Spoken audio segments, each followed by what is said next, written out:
तू काय सांगशील गहिनीनाथांचा जन्म कसा झाला होता? काय प्रसंग होता तो?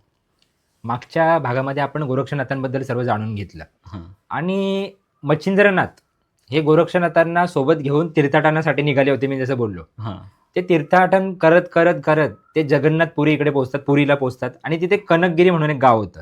हां. त्या कनकगिरी गावामध्ये ते पोहोचतात.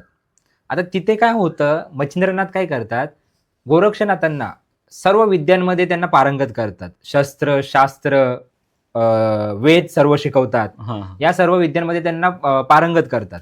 त्यांना शाब्री विद्या शिकवतात. अच्छा. त्याच्यानंतर ते काय करतात, की जेवढे देव आणि जेवढे दानव आहेत त्यांचं सगळ्यांचं दर्शन घडवून आणतात.